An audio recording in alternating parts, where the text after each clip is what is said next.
ब्रह्मानन्दं परमसुखदं केवलं ज्ञानमूर्तिं द्वन्द्वातीतं गगनसदृशं तत्त्वमस्यादिलक्ष्यम् एकं नित्यं विमलमचलं सर्वधी साक्षिभूतं भावातीतं त्रिगुणरहितं सद्गुरुं तं नमामि। गुरुर्ब्रह्मा गुरुर्विष्णु गुरुर्देवो महेश्वरः गुरुः साक्षात् परब्रह्म तस्मै श्री गुरवे नमः।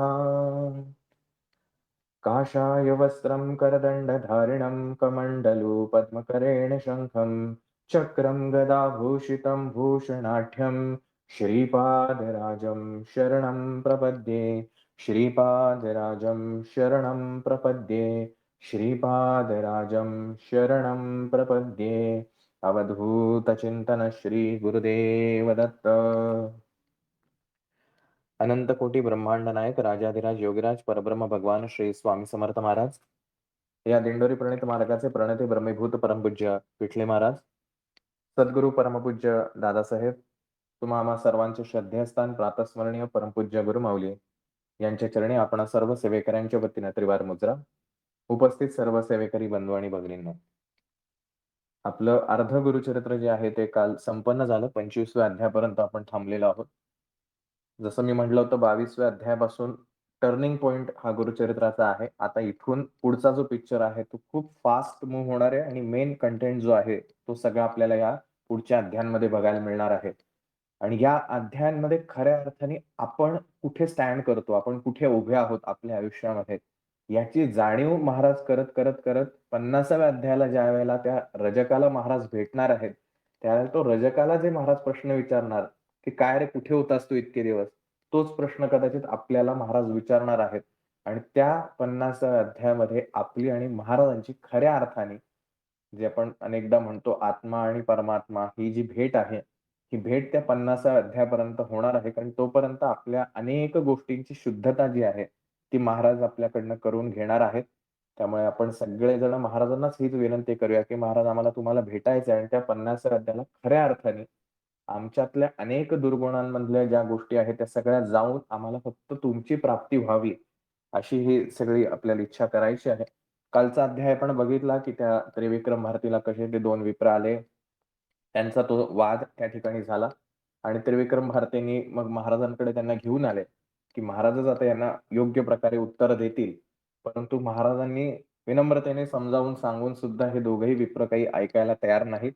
आणि तरी महाराजांचे पेशन्स अजूनही कुठे संपलेले नाहीत आणि महाराज त्यांना म्हणतात की तुम्ही हे जे वेदांचं त्रिवेदी आहात, चतुर्वेदी आहात असा जो अहंभाव म्हणताय, तुम्हाला माहिती आहेत का वेद किती मोठे आहेत? आणि त्या वेदांचा विस्तार जो आहे तो आजच्या 26व्या अध्यायामध्ये महाराजांनी कथन केलेलं आहे. त्यामुळे टेक्निकल पार्ट जो आहे की ऋग्वेदाचे किती उपभाग आहेत, उपवेद आहेत, मग त्याच्यामध्ये काय आहे, या गोष्टी आज बघितल्या गेल्या तर आपल्या दृष्टीनं तशा गौण आहेत. कारण आपण काही वेद वाचू शकत नाही, तेवढं आपलं ज्ञान नाही, पात्रता नाही, वेळही नाही. परंतु त्या अध्यायांमधलं जे सार आहे ते आज आपल्यासाठी महत्वाचं आहे. आणि पुढचा जो 27वा अध्याय आहे हा टोटली आपल्या आयुष्यासाठी एक आरसा आहे. आणि तो आरसा आज आपल्याला दाखवणार आहोत की आपला चेहरा कसा दिसतो, आपण कसे दिसतो, हे आपल्याला तो 27वा अध्याय दाखवणार आहे. त्यामुळे आपण 26 आणि 27 असे दोन लागून अध्याय त्या ठिकाणी घेणार आहोत. वेदविस्तार जो आहे हा वेदविस्तार अथांग आहे. हे जे दोन विप्र आहेत हे कशासाठी महाराजांकडे आलेत की त्यांना झालेला जो ज्ञानाचा अहंकार आहे की आम्हाला सगळं ज्ञान प्राप्त झालेलं आहे आणि आमच्यासारखं कोणी नाही, हा ज्ञानाचा अहंकार घेऊन ते महाराजांच्या पर्यंत पोहोचलेले आहेत. आणि महाराज आता ह्या 26व्या अध्यायातनं त्यांना हे दाखवत आहेत, अरे ज्ञान किती अथांग आहे. त्यामुळे आपल्याही आयुष्यात ज्या ज्या वेळेला ज्या ज्या फील्डमध्ये आपल्याला असं वाटतं की मी आता ह्याच्यामध्ये परफेक्ट आहे, म्हणजे ह्याच्या पुढे किंवा ह्याच्या पलीकडे मला काही शिकण्यासारखं राहिलं नाही, त्यावेळेला स्वतःला विचारा की ह्याच्यात आणखीन डिटेल जाता येईल का? आणि हे ज्यावेळेला आपल्याला कळेल त्यावेळेला कळेल ज्ञान हे अहंकाराची गोष्ट नाही, ज्ञान ही विनम्रतेची गोष्ट आहे. आणि हा 26वा अध्याय त्याच्यासाठी आहे की ज्या गोष्टीचा अहंकार बाळगतोय ती गोष्ट किती अथांग आहे याचं विस्तृत वर्णन महाराजांनी या 26व्या अध्यायामध्ये केलेलं आहे. दोन अहंकाराच्या ज्या गोष्टी आहेत आपण कालही बघितलं कशा प्रकारे 3 गुणांमधलं जे कॉम्बिनेशन आहे, ते मिक्सचर कशा प्रकारे माणसाला बदलत राहतं. आता हे जे कालच्या अध्यायातली 2 कॅरेक्टर आहेत, एक म्हणजे तो राजा आणि दुसरे म्हणजे ते 2 ब्राह्मण. पहिले जे राजाचे गुण आहेत, राजाला कशाचा अहंकार आहे? राजाला सत्तेचा अहंकार आहे. राजाला पैशाचा अहंकार आहे. आणि म्हणून जसं ते 2 बैल म्हणा, 2 कोंबडे ज्यांची झुंज लावली जाते आणि ती मजा बघितली जाते. मग एक कोणतरी मरतो आणि एक जिंकतो. अशा प्रकारच्या ज्या गोष्टी होतात. तसं हा राजा जो आहे, या ज्ञानाची झुंज लावतोय. एकमेकांमध्ये चर्चा करून स्वतःचा अहमपणा दाखवण्यासाठी. बघा तुम्ही माझ्यासमोर किती छोटे आहात आणि त्या पैशासाठी ही जी लोकं तिथे चर्चेला येतात, ही चर्चा कशासाठी आहे? ह्यातनं काहीतरी चांगलं उत्पन्न होणार आहे ह्याच्यासाठी ती चर्चा नाहीये. ह्याच्यातून जो जिंकेल त्याला खूप सारे पैसे मिळणार आहेत. त्या गोष्टींसाठी तिथं चर्चा घडतीये आणि म्हणून लोकं पार्टिसिपेट होतायत. त्यामुळे ह्या ज्ञानाचा तिथं व्यापार केला जातोय आणि म्हणून ह्या दोघांनाही शिक्षा होणार आहे. ह्याच्या अध्यायात आपल्याला कळेल. ज्यावेळेला तुमच्याकडे असलेल्या ज्ञानाचा व्यापार होतो, त्यावेळेला तुम्ही अधोगतीला जात आहात याची खूणगाठ मनाशी बांधून ठेवावी. तसं आयुष्यात हे कायम लक्षात ठेवा. ज्या वेळेला तुम्ही तुमच्याकडे जे काही स्किल आहे, त्या स्किलचा अति गैरवापर करून व्यापार करायला जाणार. म्हणजे जिथं ती गोष्ट ₹1 ला मिळणार आहे, ती गोष्ट तुमच्याकडे आहे, इतरांकडे नाही म्हणून तुम्ही त्यातनं ₹10 प्रॉफिट काढून, एक्स्ट्राचा प्रॉफिट काढून समोरच्याची पिळवणूक करणार. त्यावेळेला ते ज्ञान, ते स्किल जे आहे, ते कुठल्याही कारणाने तुमच्याकडनं जाणार आहे. त्यामुळे कुठलीही गोष्ट जर अति प्रमाणात केली, ज्ञानाचा जर व्यापार केला, तर ती गोष्ट कधीही प्राप्त होत नाही. तिथून अधोगतीचा मार्ग जो आहे, तो सुरुवात होते. ही गोष्ट आपल्याला यातनं महाराजांनी याच्यातनं सांगितलेली आहे. मग महाराज ज्याला वेदांचा विस्तार समजावून सांगतायत, त्यावेळेला ते म्हणले, "हे वेद ब्रह्मदेवाला सुद्धा कळलेले नाही. त्यामुळे तुम्ही ह्या वेदांचा ज्ञान असल्याचा अहंकार करण्याची आवश्यकता नाही." आणि म्हणून महाराज जे आहेत ते पुढे सांगतात, की भगवान आदिनारायण जे आहेत, हे व्यास रूपाने पृथ्वी तलावरती जन्म घेऊन त्यांनी हे ज्ञानातलं एक्स्ट्रॅक्ट जे आहे, म्हणजे त्यातलं सार जे आहे, ते काढून जगाला वाटलं. पण ते सुद्धा इतकं अथांग आहे. म्हणजे पूर्ण जे वेद आहेत, हे वेद वेद म्हणजे ज्ञान असं समजा. वेद म्हणजे असा पर्टिक्युलर असा एखादा श्लोक, एखादा मंत्र, एखादा ग्रंथ असं आपण समजण्यापेक्षा आपण असं समजूया, वेद म्हणजे ज्ञान. आणि हे ज्ञान एवढं अथांग आहे, की ते कुठल्याही जन्मांमध्ये किंवा अनेक जन्मांमध्ये सुद्धा ते समजावून घेणं अशक्य आहे. म्हणून भगवान व्यासांनी म्हणजे हे नारायणांचंच रूप आहे या पृथ्वी तलावरचं. त्या व्यासांनी त्यातलं सार काढून, त्यातलं एक्स्ट्रॅक्ट काढून ते लोकांना सांगितलं आणि ज्यावेळेला त्यांचे शिष्य व्यासांना विनंती करतात, की "हे व्यासमुनी आम्हालाही हे वेदांचं ज्ञान द्या." तर त्यावेळेला व्यासमुनी म्हणतात, "अरे हे वेद एवढे अथांग आहेत, तुम्हाला काय सांगू?" आणि मग त्यांनी एक-एक शिष्याला एक-एक सांगितलंय, की "तू या जन्मामध्ये एवढंच कर." म्हणजे त्यातलं एखादं आपण टॉपिक काढून देतो आणि हा चॅप्टर तू कर, हा चॅप्टर तू कर. असं म्हणून त्यांचे जे 4 शिष्य आहेत, त्या 4 शिष्यांना त्यांनी प्रथम पहिलं दुजा वैशंपायन, तिसरा नाम जैमिनी, चौथा सुमंतू. म्हणजे हे 4 शिष्य जे आहेत, पहिलं वैशंपायन, जैमिनी आणि सुमंतू ह्या 4 शिष्यांना त्यांनी 4 वेगवेगळे चॅप्टर सांगितले, की तुम्ही या जन्मात एवढ्याचा स्टडी करा. खूप झालं. संपूर्ण वेदांचं ज्ञान काही त्या ठिकाणी येणार नाही. मग त्या शिष्यांनी विचारलं, की "असं का? संपूर्ण ज्ञान का नाही होऊ शकत?" तर ते म्हणे, की "साक्षात ब्रह्मदेवाला सुद्धा ही गोष्ट अप्राप्य आहे. त्याला कधीही हे ज्ञान होणार नाही." आणि म्हणून मग त्या ठिकाणी भारद्वाज ऋषींची गोष्ट सांगितलेली आहे, की भारद्वाज ऋषींनी सुद्धा त्यांनी त्यांच्या आयुष्यात खूप काही गेन केलं, कमवलं, ज्ञान मिळवलं. परंतु त्यांना असं वाटत होतं, हे सगळं वेद पण मला कळावेत. म्हणजे जे अल्टिमेट सगळ्या जगामधलं, सृष्टीमधलं जेवढं ज्ञान आहे, ते सगळं मला कळावं, अशी त्यांची इच्छा झाली. आणि म्हणून त्यांनी तपश्चर्या केली आणि ह्या तपश्चर्येतून ब्रह्मदेव प्रसन्न झाला आणि ब्रह्मदेव प्रसन्न झाल्यानंतर त्यांनी विचारलं, "काय पाहिजे तुला?" भारद्वाज ऋषी म्हणले, "मला हे सगळं ज्ञान मला पाहिजे. याच जन्मामध्ये हे सगळं मला मिळायला पाहिजे." ब्रह्मदेव म्हणले, "हे अशक्य आहे. जे मलाच कळलं नाही, मी तुला काय सांगू?" आणि म्हणून भारद्वाज ऋषी म्हणले, "का अशक्य आहे?" आणि म्हणून त्याला रूपक जे दिलेलं आहे, की ब्रह्मदेवाने असे 4 डोंगर उभे केलेत असं दाखवलंय, की इतके महाकाय ते डोंगर आहे, जिथून प्रचंड तेज बाहेर येतंय. सो ज्यावेळेला आपण एखादा सुपर टॅलेंटेड एखाद्या व्यक्तीला भेटतो, त्यावेळेला आपण अचंबित झालेलो असतो. काय नॉलेज आहे यार याचं. मग विचार करा ज्यावेळेला त्या ब्रह्मदेवाने हे सांगितलं असेल, म्हणून त्याला रूपक कशाचं दिलंय, की एखादा मोठा पर्वतासमान त्याला दिसलं. "ऐसे म्हणून ऋषीसी ब्रह्मा दाखवी वेदांसी, दिसता ती 3 राशी गिरिरूप होऊनी." की 3 पर्वता एवढे मोठे-मोठे त्याला ते डोंगर दिसले आणि हे डोंगर हे ज्योतिरूप म्हणजे साक्षात त्या सूर्याच्याहून अधिक तेज असे ते डोंगर दिसले आणि ते बघून ते भारद्वाज जोशी जे आहेत ते थक्क झाले. नाही म्हणे, "मला काही जमणार नाही एवढं." म्हणून भयभीत झाला, ब्रह्म ह्याचे चरणी लागला. म्हणे स्वामी अशक्य केवळा क्षमा करणे म्हणून.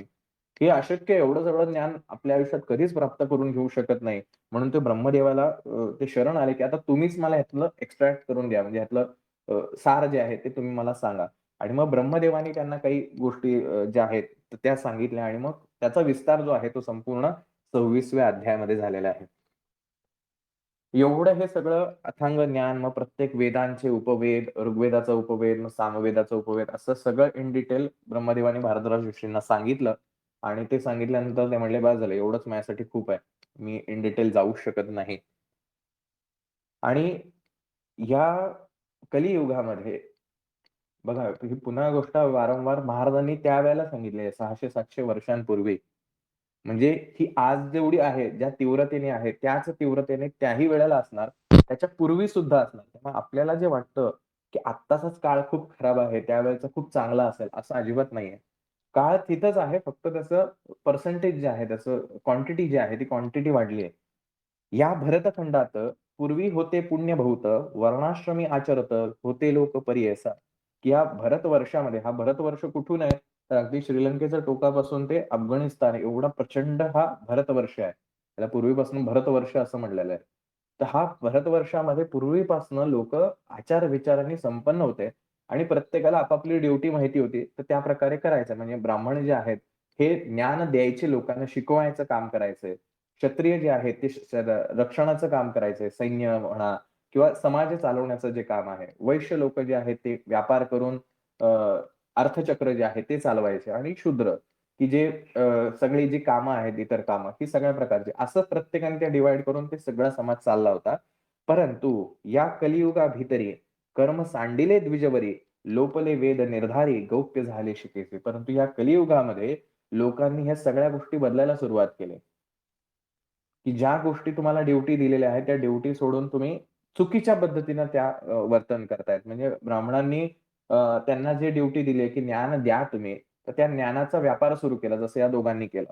की ते ज्ञानाच्या बदल्यात त्यांनी पैसे, मग ते लोकांमध्ये एन्कॅशमेंट की मला मोठं म्हणा, या गोष्टी. क्षत्रियांनी आपला धर्म सोडून अत्याचार करायला सुरुवात केली. असे प्रत्येकाने आपापले धर्म सोडले. पुन्हा लक्षात घ्या, गुरुचरित्रामध्ये पुढच्याही अध्यायामध्ये धर्ममार्ग अनुसरण करा असं सांगितलेलं आहे. हा धर्ममार्ग म्हणजे हिंदू, मुसलमान, ख्रिश्चन, ईसाई असे जे धर्म आहेत, हे धर्म नाहीयेत. धर्म याचा अर्थ तुमचे संस्कार, संस्कृती, कल्चर जे तुम्हाला ड्युटीज दिलेले आहेत, त्या ड्युटीज.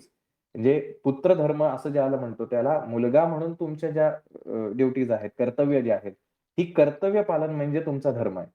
पत्नी म्हणून तुमचा धर्म काय आहे? तर त्या त्या गोष्टीला धर्म म्हटलेला आहे. तर अशा प्रकारे या कलियुगामध्ये हा धर्म भ्रष्ट झालाय. कर्म भ्रष्ट झाले द्विज, म्लेच्छांपुढे बोलती वेदबीज, सत्व गेले याची काज, मंदमती झाले जाण. आपण कालच हा विषय घेतला होता, की त्या 2 ब्राह्मणांकडे एवढं प्रचंड ज्ञान आहे. त्यांनी एवढा अभ्यास केलेला आहे. परंतु का ते सगळ्या गोष्टीच्या इतक्या मदांध होऊन आलेले आहेत? कर्मभ्रष्ट झाले द्विज. त्यांचं कर्म काय आहे, की त्यांनी जे ज्ञान मिळवलेलं आहे, ते ज्ञान लोकांना सढळ हाताने वाटलं पाहिजे आणि लोकांचा उद्धार होण्यासाठी त्यांनी प्रचार-प्रसार म्हणा, लोकांना मार्गदर्शन करणं म्हणा, अशा गोष्टी करणं अपेक्षित आहे. परंतु त्यांनी काय केलं? म्लेच्छांपुढे बोलती वेदबीज, की हा जो म्लेच्छ राजा आहे, मुसलमान यवन जो आहे, या यवनापुढे जो अतिशय क्रूर आहे, तो धर्माची चेष्टा करतोय. अशा राजापुढे ह्यांनी ही सगळी वेदाची मंत्र जी आहेत, ती त्या ठिकाणी बोललेली आहेत. म्हणजे अथर्वशीर्षाच्या फलश्रुती जर आपण वाचली, तर त्याच्यामध्ये एक ओळ आहे. "अशिष्याय न देयम्" अशी त्याच्यामध्ये ओळ आहे, की जो अशिष्य आहे, म्हणजे ज्याची ह्याच्यावरती श्रद्धा नाही, ज्याचा विश्वास नाही, अशा व्यक्तीला हे देऊ नये, त्याने वाचू नये. आणि अश्रद्ध माणसाने केलेली कुठलीच गोष्ट ही सक्सेसफुल होत नाही. त्यामुळे अशिष्याय न देयम्, ज्याची त्याची पात्रता नाही, ज्याचा त्याच्यावर विश्वास नाही, त्याच्यासमोर हे तुम्ही त्याला सांगू नका. मग ह्या 2 बीजांनी स्वतःचा अहंकार जोपासण्यासाठी, कारण हा राजाश्रय ज्यावेळेला एखाद्या कृतीला मिळतो, एखाद्या कलेला मिळतो, त्यावेळेला त्याचं वेटेज वाढतं समाजामध्ये आणि स्वतःचा फायदा घेण्यासाठी आपल्या ज्ञानाचं त्यांनी चुकीच्या व्यक्तीसमोर प्रकटीकरण केलं. आणि त्यामुळे सत्व गेले याची काज मंदमती झाले जाण आणि म्हणून हे सगळं जे त्यांनी केलं चुकीच्या ठिकाणी, चुकीच्या प्लॅटफॉर्मवरती त्या गोष्टी करणं, चुकीच्या व्यक्तीसमोर ह्या सगळ्या गोष्टी करणं आणि पैशासाठी, सत्तेसाठी, हव्यासापोटी, प्रसिद्धीसाठी ज्ञान विकलं थोडक्यात. आणि त्याच्यामुळे त्यांच्यातला जो सत्वगुण होता ज्ञानामुळे आलेला, हा सत्वगुण जो आहे तो त्या ठिकाणी गेला. आणि म्हणून मंदमती झाले जाणं आणि म्हणून मूर्खासारखे वागायला लागले. की तुम्ही ज्ञानाचा अहंकार करण्यापेक्षा ज्ञान लोकांना वाटलं पाहिजे. पण तुम्हाला आता ह्या सगळ्या कृतीमुळे तुमचं कर्म भ्रष्ट झालंय. तुम्हाला ज्या ड्युटीज दिल्या होत्या, तुमची जी कर्तव्य होती, त्या कर्तव्यापासून तुम्ही भ्रष्ट झालात आणि म्हणून हे तुमच्यामध्ये असे दुर्गुण भरलेत आणि म्हणून अहंकार करताय. पूर्वी होते महत्त्व, ब्राह्मणाचे देवत्व, वेदबळे नित्यत्व, भूसुर होती म्हणती याची बात. सो ज्यावेळेला माणूस प्रत्येक जण आपापली ड्युटी जी आहे ती व्यवस्थित करतो आपल्या घरामध्ये, की जर असं ठरलं असेल, की घरातली स्त्री जी आहे ती स्वयंपाक करणार आहे. पण ज्यावेळेला घरातल्या स्त्रीला काही अडचण असेल, आजारी असेल, त्यावेळेला ऑब्व्हियसली घरातल्या दुसऱ्या व्यक्तीने त्या ठिकाणी येणं अपेक्षित आहे. पण जेव्हा ती व्यक्ती त्या ठिकाणी मदत करत नाही त्यावेळेला क्लॅशेस होतात. आणि त्याचे इम्पॅक्ट तेवढ्यापुरते राहत नाहीत. थ्रू लाईफ तुम्हाला ते अनुभवायला मिळतात. कारण तुम्ही जबाबदारी घेऊन त्या गोष्टी तुमचा रोल प्ले करायला हवा. तसंच जे काही या पूर्वाश्रमीच्या ऋषीमुनींनी जे काही एक समाज म्हणून ज्याला व्यवस्था निर्माण केली, ती व्यवस्थेच्या अगेन्स्ट तुम्ही काही काम करता, त्यावेळेला तुमच्यातलं हे सत्वबीज जे आहे, चांगुलपणा जो आहे, तो त्या ठिकाणी नष्ट होतो आणि म्हणून मग तुमच्याकडे दुर्गुणांची वाढ होऊन मग तुम्ही स्वतःच्या पायावरती कुऱ्हाड मारून घेता. आणि म्हणून पूर्वी राजे याची कारणे पूजा करती विप्रचरण सर्वस्वी देती दक्षिणा ते अंगीकार न करती. की पूर्वी हे असं व्हायचं, की ज्ञानाचा व्यापार नव्हता केला जात. ज्ञान दिलं जायचं आणि तो राजा त्यावरती खुश होऊन स्वखुशीने ते दान द्यायचा.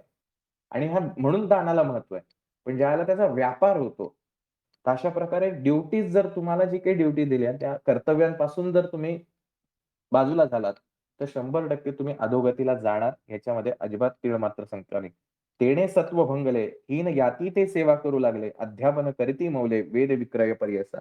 आणि त्यामुळे हीन जातीमध्ये म्हणजे आपण त्याला असं म्हणूया, की अशिष्य, ज्याला नॉलेज नाहीये, ज्याला ज्ञान नाहीये आणि तमोगुणाच्या ते आहारी गेले आणि अशा राजांच्या दरबारी त्यांना आता याचक म्हणून जावं लागतंय, की आम्हाला पैसे द्या, हे द्या.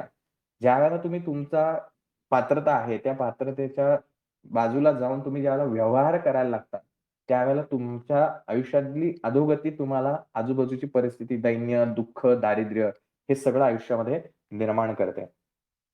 आणि हे सगळं श्रीगुरूंनी त्या दोन्ही विप्रांना समजावून सांगितलं, की तुम्ही खूप मोठी चूक केली आहे, की तुम्ही तुमच्या ज्ञानाचा व्यापार केला.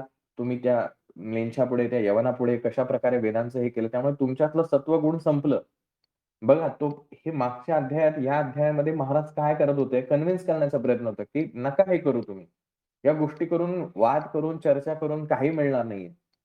परंतु हे जे दोघं आहेत, ह्यांनी महाराजांना असं हे केलं. एक वाक्य फार सुंदर आहे अध्याय क्रमांक 26 मध्ये. चर्चा जरी न करू येथे, हारी दिसेल आम्हा ते, सांगती लोक राजे याते, महत्व आमचे उरे ठेवे. की एवढं सगळं महाराजांनी सांगितल्यानंतर त्यांना रिअलाईज झालं, की ह्या गोष्टी आहेत आणि फॅक्ट आहेत.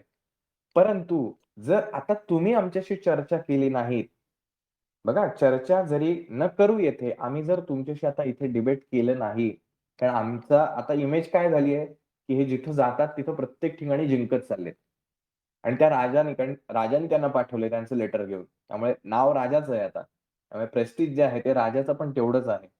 चर्चा जरी न करू येथे, हारी दिसेल आम्हा ते, सांगती लोक राजया ते, महत्व आमचे उरे केवी.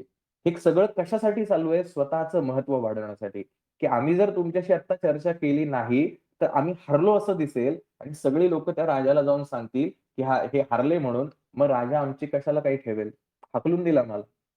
त्यामुळे जरी मला हे कळत असलं, हे ज्ञान असलं, तरी इगो आता इतका मोठा झालाय, की तुम्हाला समोर दिसतंय, की आपण चुकतोय, तरी सुद्धा आता तुम्ही त्यातनं बाजूला पडू शकत नाही आणि हेच आपल्या आयुष्यात घडतं, की जेव्हा हा अहंकार, इगो इतका मोठा व्हायला लागतो, की आपल्याला चूक काय आणि बरोबर काय हे दिसत असून सुद्धा आपण कृती तशीच करतो.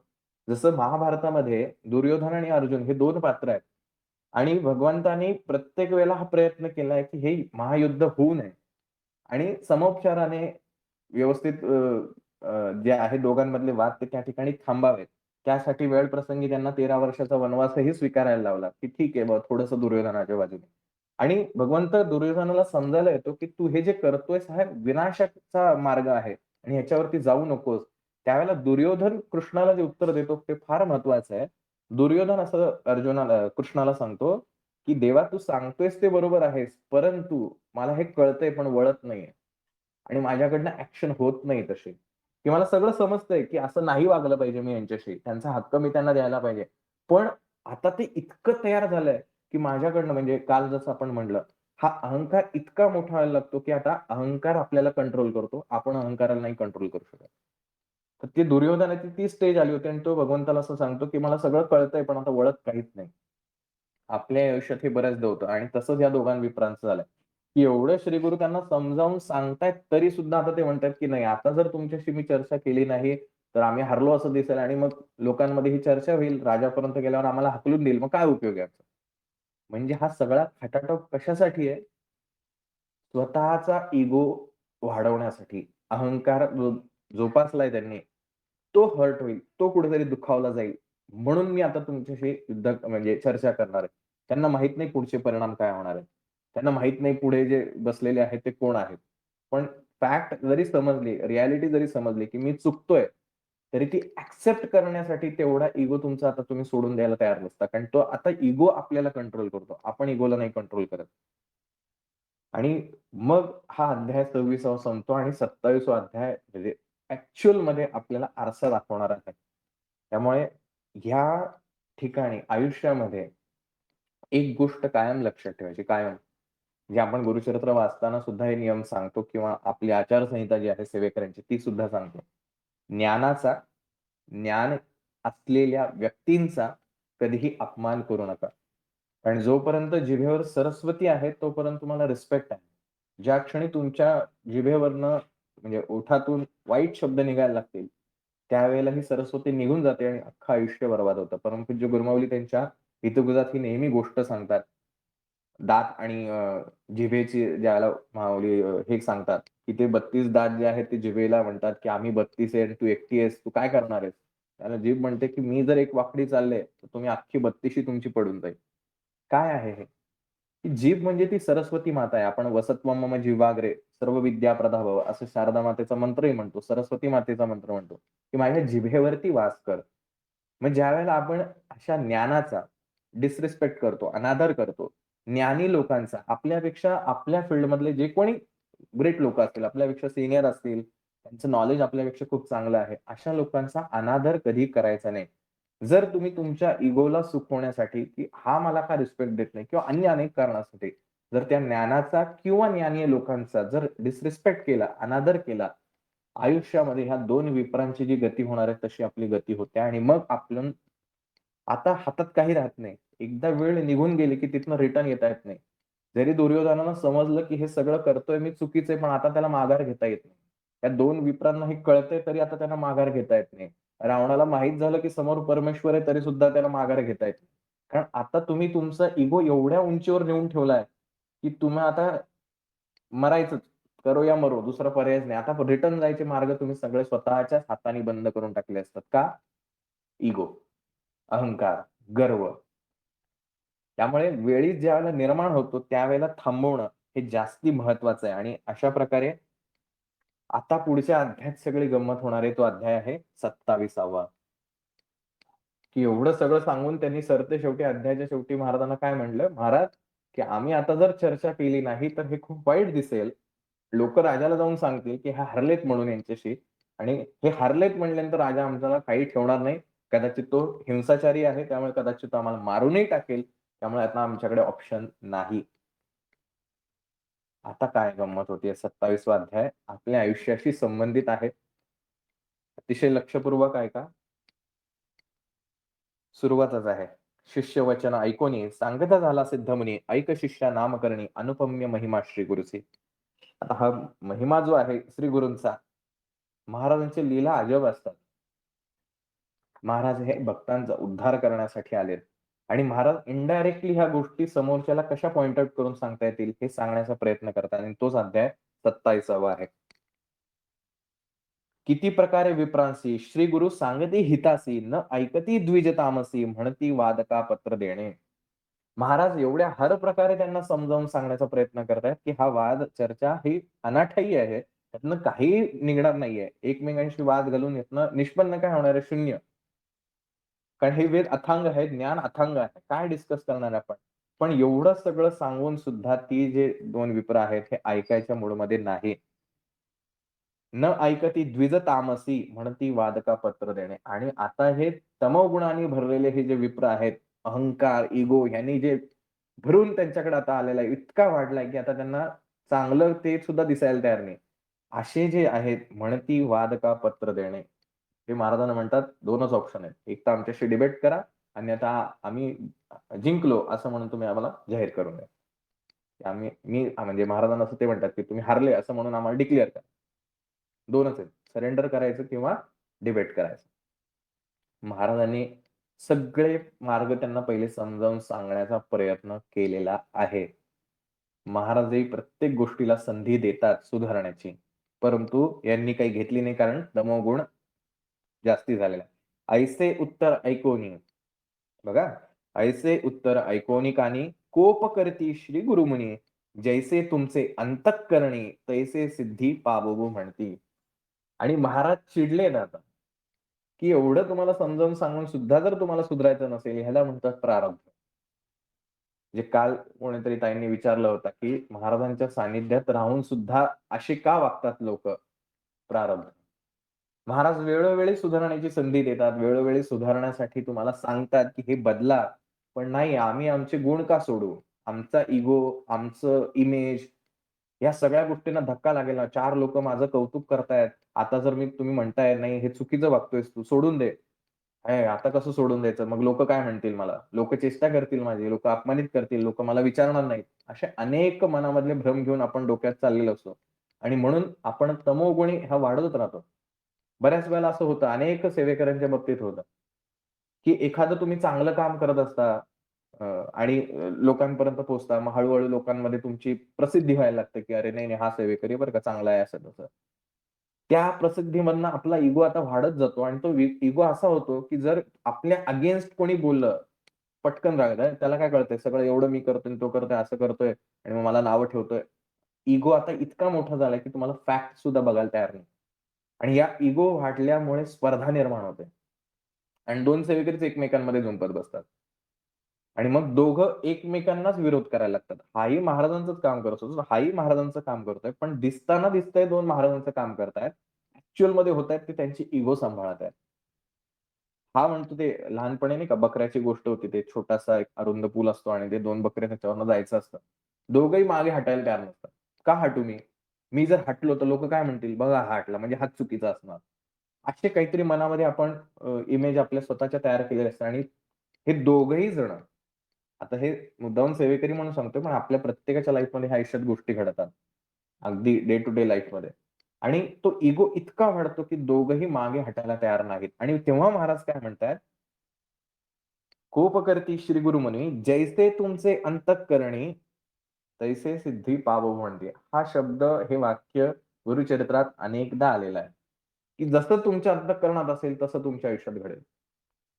मला एवढं सांगून सुद्धा जर ऐकायचं नसेल, ठीक आहे तुम्हाला चर्चाच करायची किंवा हारल्याचंच दाखवायचं आहे. ठीक आहे, मग आता तुमच्या म्हणण्यानुसार होऊ दे. आता मी माझं काही काम करणार नाही. हा इगो ज्यावेळेला वाढतो, त्यावेळेला परमेश्वर तुमची साथ सोडतो. इगो ज्यावेळेला वाढतो, अहंकार ज्यावेळेला वाढतो, तमोगुण ज्यावेळेला वाढतो, राग वाढतो, त्यावेळेला परमेश्वर तुमची साथ सोडतो आणि तो म्हणतो, "ठीक आहे, तुला रागाच्याच आहारी जायचंय ना, मग आता जे होईल ते तुझा प्रश्न आहे." आणि मग अशा वेळेला जेव्हा भांडण होतात, वादविवाद वाढतात, आपण महाराजांकडे येऊन म्हणतो, "काय महाराज तुम्ही असं केलं आणि मग आता हे असं झालंय." महाराज म्हणतात, "मी ऑलरेडी सांगितलं होतं. तोपर्यंत जेव्हा वेळ होती त्यावेळेला तू माघार घ्यायची तयारी ठेवली नाही, कारण तुझा इगो त्यावेळेला मोठा होता. आता तुझ्या कर्मानुसार आता तुला तो इगोच पाहिजे होता ना, आता घे. त्याचे जे दुष्परिणाम असतील तेही तुलाच भोगावे लागतील. शेवटी अकाउंटेबिलिटी आहे की नाही, किंवा तू राग करायचा आणि मी सांभाळत बसायचं. हे किती दिवस चालणार? मी तुला सांगत होतो हे करू नकोस. पण नाही ना, तुझा इगो मध्ये आला. मला नाही म्हणतं कसं काय कोणी? इगो आहे माझा. माझी एक मी स्वतःची इमेज लोकांमध्ये तयार करून ठेवली आहे किंवा लोकांनी माझी करून ठेवली आहे. त्या इमेजला धक्का लागेल. ह्याच्याने माणूस दुखावतो आणि मग तो चुकीची पावलं टाकत जातो. मग सतत बघा एकमेकांशी सेवेकरी जेव्हा चर्चा करतात ना, ह्या ज्ञानाच्या चर्चा नाही करत, की "अरे, आज आपण काय महाराजांकडनं शिकलो? आज मी केंद्रामध्ये एवढा वेळ आले, अर्धा तास आलोय," असं आपण समजूया. या अर्ध्या तासामध्ये आज मला महाराजांकडनं काय मिळालं? आज माझं मन शांत झालं का? आज माझ्या मनातले जे काही दुष्विचार आहेत किंवा दुर्विचार जे आहेत, हे कमी झाले का? हे एकमेकांशी डिस्कस न करता, ह्यानी काय केलं, त्यानी काय केलं, हा असंच का करतो? हेच करतोय. कारण आपण ह्या तमोगुणाच्याच आहारी जास्ती आहे. आणि हे सगळं महाराज डोळ्यांनी पाहत असतात. बट काहीच करत नाही. मग आपल्याला असं वाटतं, की महाराजांच्या सगळं समोर हे सगळं चालू आहे आणि मग महाराज काच काय नाही करत. पण महाराजांनी सांगितलंय, "जैसे तुमचे अंतःकरणी तैसे पाहावी प्रसिद्धी." काय म्हणले? "जैसे तुमचे अंतःकरणी तैसे सिद्धी पावो" म्हणते. जसं तुमच्या डोक्यात भांडा मग मला काय प्रश्न आहे? अल्टिमेट तुम्हाला घरी गेल्यानंतर जेव्हा तुम्ही अर्ध्या तासानंतर घरी जाणार आहे, तेव्हा तुमच्या डोक्यात विचार काय असणार? बघा मी म्हणत होतो ना असंच आहे. हा पण मला म्हणला, की तो तुझ्या विरुद्ध असं वागतोय. हेच विचार घेऊन तुम्ही तुमच्या आयुष्यातलं रुटीन लाईफ जगणार. पुन्हा दुसऱ्या दिवशी सकाळी कोणाचा तरी सेवेकराचा फोन येतो किंवा अन्य कोणाचा, बघा तो असंच सांगत होता. तो तुमच्या विरुद्ध असंच करतो. हेच चालू राहतं. हे वर्षानुवर्ष चालू आहे. अल्टिमेट काय आहे तुम्हाला काहीच मिळत नाही. गेन काय तुमच्याकडे? काही नाही. शून्य. तुम्ही ह्या तमोगुणामध्ये इतके अडकत जाता, इतके अडकत जाता, आता त्यातनं बाहेर येणं अशक्य होतं. आणि म्हणून आता इथे महाराजांनी सांगितलं, की ठीक आहे तुम्हाला नाही ऐकायचं ना, मग आता जे होईल ते बघायचं. आणि असं म्हणून बघा पहिलं वाक्य त्यातलं काय होतं, "किती प्रकारे विप्रांसी श्री गुरु समजाविती." कितीतरी प्रकाराने महाराजांनी समजावून सांगण्याचा प्रयत्न केला, पण नाही ऐकलंय. आता पुढचं आहे. "सर्पाचे पेटारियासी कोरू जाता मूषक कैसी, जैसा पतंग दीपासी करी आपला आत्मघात." की एखाद्या पेटीमध्ये जर साप ठेवलेला असेल आणि एक उंदीर येऊन ती टोपलीच किंवा ती पेटीच कुरतडण्याचा प्रयत्न करतोय. काय म्हणावं आपण? स्वतःहून मृत्यूच्या जबड्यात चाललेला आहे तो उंदीर. किंवा पतंग जे आपण दिवे लावल्यानंतर जे किडे येतात ते. त्या ज्योतीच्या आकर्षणाने ते ज्योतीकडे येतात आणि तिथेच मरून जातात.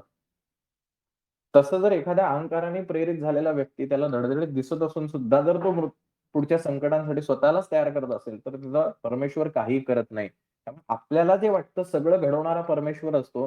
परमेश्वर म्हणतो, "मी तुला जर सगळंच घडवायचं असतं, तर मग तुला माणूस कशाला बनवलं असतं?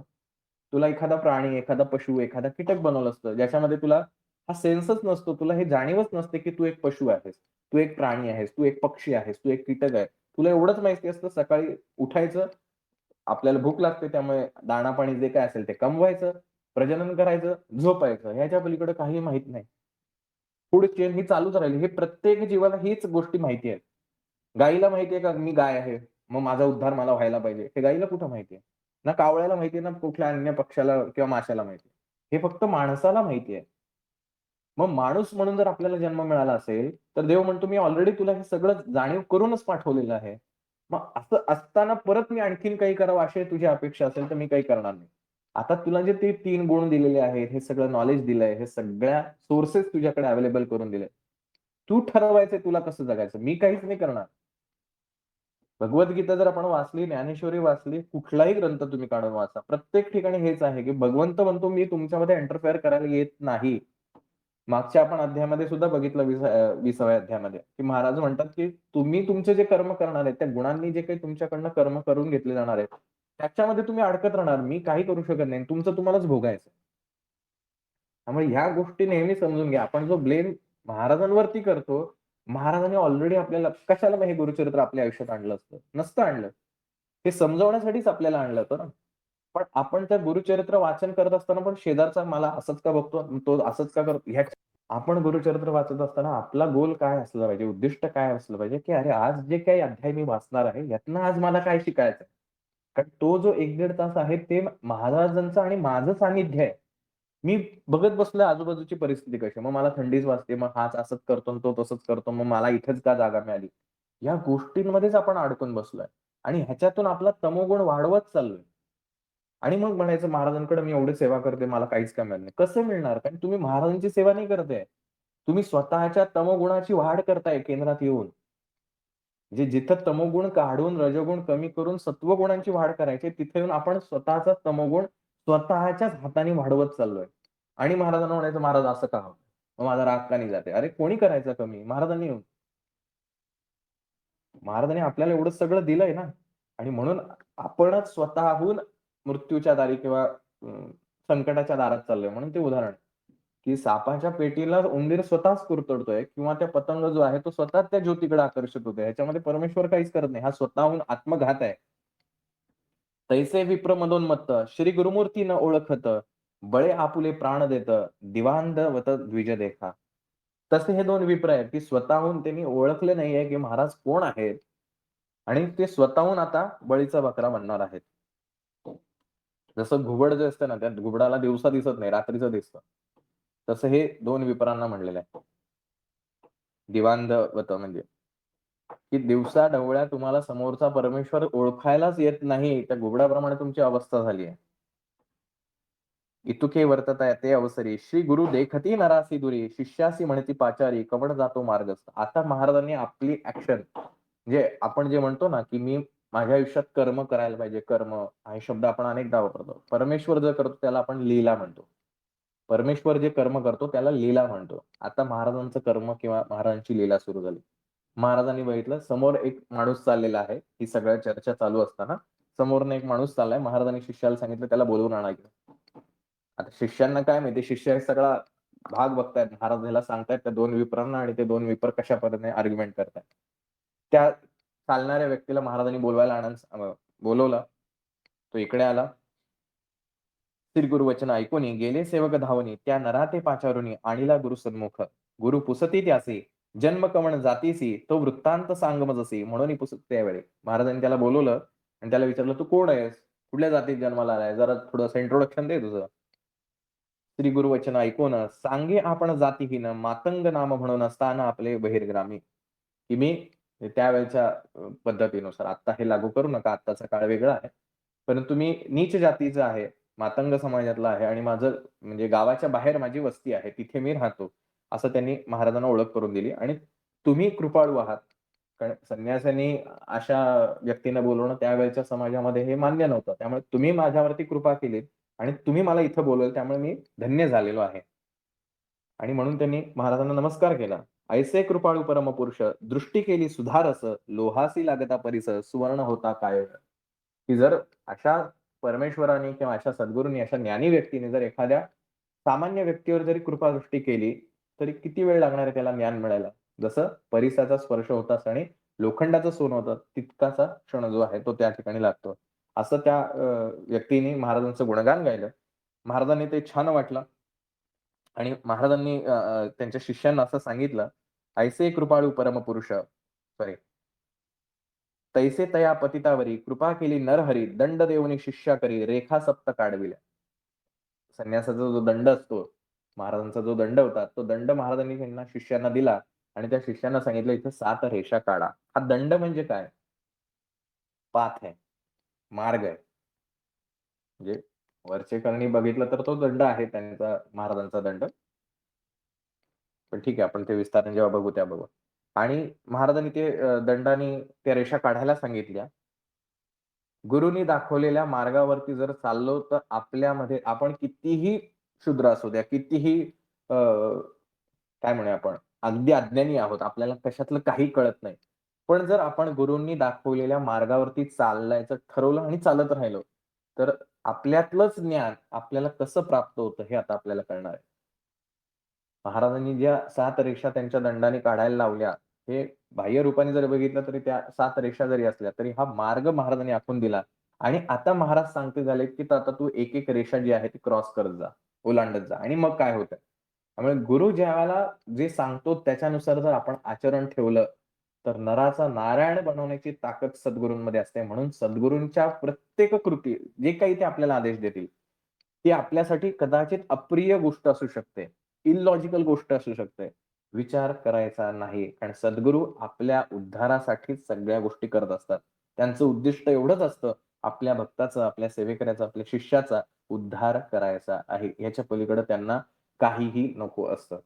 त्यामुळे सद्गुरूंनी दाखवलेल्या मार्गावरती चालणं, ज्यावेळेला गुरुमाऊली आपल्याला सांगतात, की 11 माळी 3 अध्याय नित्यसेवा झालीच पाहिजे.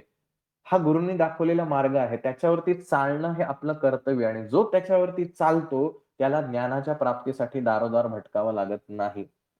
परंतु गुरूंनी दिलेला 11 माळ नाही, नाही, मग मला एकच माळ जमते. मग नाही, मग 3 अध्याय नाही जमत, एकच जमतं. मला आठवडाभर नाही जमत, मी एकाच दिवशी वाचू का? हे जे आपण त्याला आर्ग्युमेंट करत जातो ना, त्याला चॅलेंजेस देतं. नाही, नाही असं नाही कर. आता माऊली म्हणणार आहेत का तुम्ही करू नका म्हणून? करा म्हणते. पण ज्यावेळेला गुरु बघा पिठले महाराजांनी दादांना सांगितलं, दादांनी गुरुमाऊलींपर्यंत पासून आपल्यापर्यंत सगळ्यांना हे सांगितलं. एकच नियम आहे, दंडक आहे. आधी नित्यसेवा, 11 माळी जप झालाच पाहिजे. स्वामी चरित्र वाचलंच पाहिजे.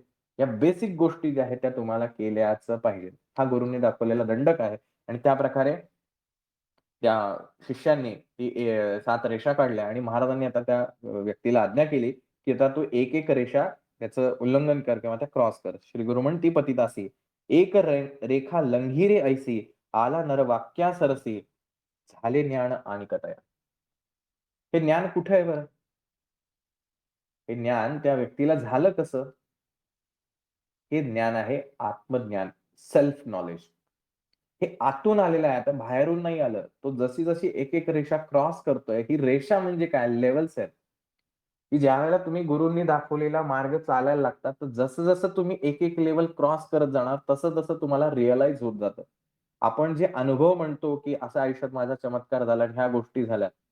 ही भक्ती मार्ग हा चमत्कार महाराजांचा आहे. पण ह्यातनं उद्दिष्ट महाराजांचं काय असतं? आपण सेवेला लागावं. पण अनुभूती ज्याला म्हटलं जातं, रिअलायझेशन, की मला माझी जाणीव होणं, हे जे आहे ना, हे ज्ञान आहे. आणि हे जर आपल्याला एखाद्या गोष्टी रिअलाईज होत असतील, तर समजून घ्यायचं, की आपण एक रेषा तरी क्रॉस केलेली असावी. त्याशिवाय ह्या गोष्टी रिअलाईज होत नाही. जर आपल्यातला तमोगुण वाढलाय आणि एखाद्या वेळेला कुठेतरी आपल्याला जाणीव झाली, "अरे, हा राग माझा चांगला नाहीये, मला थांबवलं पाहिजे." ही ज्यावेळेला जाणीव होते आणि तुमच्याकडनं ॲक्शन जर घडत असेल तो राग थांबवण्यासाठी, तर समजून घ्या, तुम्ही जे काही गुरूंनी दिलेलं आचरण असेल त्याचं पालन करताय. त्यातनंच तुम्हाला ही बुद्धी होते. एक लेव्हल तुम्ही क्रॉस करताय. ज्ञान हे आतून येतं. बाहेर या जगामध्ये काहीही नाही. ज्ञान बाहेर नाही, ज्ञान आतमध्ये आहे. आणि म्हणून तो व्यक्ती जो आहे तो एक-एक रेषा ओलांडतो. तसा कसा बदल होत जातो बघा. श्री गुरु म्हणती तयासी, "कवणे कुळी जन्मलासी, पतित म्हणे किरातवंशी, नाम आपुले वन राखा." तुम्ही एक साधा गुराखी होतो किंवा जंगल राखणारा व्यक्ती होतो. पहिली रेष ओलांडल्यानंतर. पुढची रेष आता एक-एक स्टेप तो वरती येतोय. Self knowledge. ठीक आहे. दुसरी रेखा लंघिता, ज्ञान झाले मागुता, बोलू लागता अनेक वार्ता, विस्मय करती त्यावेळी. आता तो आणखीन भारी-भारी शब्द बोलायला लागला असेल, काहीतरी छान-छान गोष्टी सांगायला लागला असेल. त्यामुळे सगळ्या लोकांना आता आश्चर्य वाटेल, हे कसं होतंय गोष्टी? हा तर साधा रस्त्यावरनं जाणारा एक व्यक्ती होता. सेल्फ नॉलेज, सद्गुरु कृपा, सद्गुरूंनी दिलेला मार्ग, त्याच्यावरती चालणं. त्यांनी जर तिथं म्हणलं असतं, "नाही, नाही महाराज, मी नाही इथं तुमचे ते काय 7 रेषा लावल्यात आखल्यात तुम्ही, मी नाही क्रॉस करणार." नसतं झालं त्याला मार्ग. त्यांनी श्रद्धा ठेवली, की त्यांनी काय म्हटलं महाराजांना, की "महाराज मी अतिशय सामान्य माणूस आहे. माझं म्हणजे त्या काळच्या परिस्थितीनुसार मला गावाच्या बाहेर मी राहतो, नीच जातीमध्ये आहे. तर तुम्ही कृपावंत झालाय, त्यामुळे मी तुमच्या चरणाशी आलोय." आणि मग ही श्रद्धा जी आहे ना, ही सरेंडर करणं जे आहे, की आता तुम्ही म्हणाल तसं, तुम्ही माझ्यावरती कृपा केली ना, तिथे तोऱ्यात नाही आलेला. का हो, कशाला बोलवलं मला? हा तोरा नाहीये.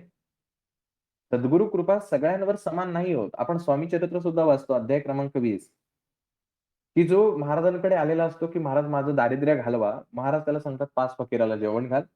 तो म्हणतो, "ठीक आहे, 5 फकीराला जेवण घालण्याइतपत पैसे आहेत." 5 फकीराला जेवण घातलं आणि महाराज म्हणतात, "आता ते उष्ट जेवण तू कर." गुरूंनी दाखवलेल्या मार्गाला तो नाही म्हणतो. "नाही, नाही, मी नाही करू शकत." का? Self respect. माझा आत्मसन्मान दुखावला जाईल कुठेतरी. काय लोकं म्हणतील? बघा हा काय उष्टय देवतोय. लोकांचा विचार केला. कोण आहेत ती लोकं? हा समाज कोण आहे? स्वतःच्याच मनातल्या सगळ्या भावना आहेत. हा मला काय म्हणेल? तो काय म्हणेल? माझी इमेज काय राहील? ह्याच्यातून त्याच्या मनात शंका आली आणि हे सगळं मनात चाललोय. महाराजांनी त्या क्षणी ते ओळखलं. महाराज म्हणले, "चल हट, काही उपयोग नाही तुझा." आणि एक सामान्य व्यक्ती आहे, त्याच्या मनात काही कुठल्या भावना नाहीत, पण तोही दर्शनासाठी आलाय. महाराजांनी त्याला सांगितलं, "जा रे तिकडे जाऊन जेवायला बस. ते उष्ट जेवण कर." एका क्षणात त्यांनी कुठलाही विचार न करता महाराजांच्या आज्ञाप्रमाण असं म्हणून तो त्या जेवायला बसला. त्याला माहिती का पुढे काय होणार आहे? महाराज काय करणार आहेत? काहीच माहीत नाही. ह्याला म्हणतात भक्ती. आपण काय करतो? "महाराज तुम्ही मला जेवायला सांगताय, पण मी जेवल्यानंतर काय द्याल मला तुम्ही?" अशाला महाराज काहीच देत नाही. सरेंडर होणं, शरण जाणं. आपण मुजरा करतो महाराजांसमोर, पण आपण शरण जातो का महाराजांना? स्वतःलाच विचारून बघा. की खरंच आपण सगळं सोडून देतो का महाराजांवर? नाही होत. त्यामुळे फक्त शारीरिक कृती घडते आपल्याकडनं.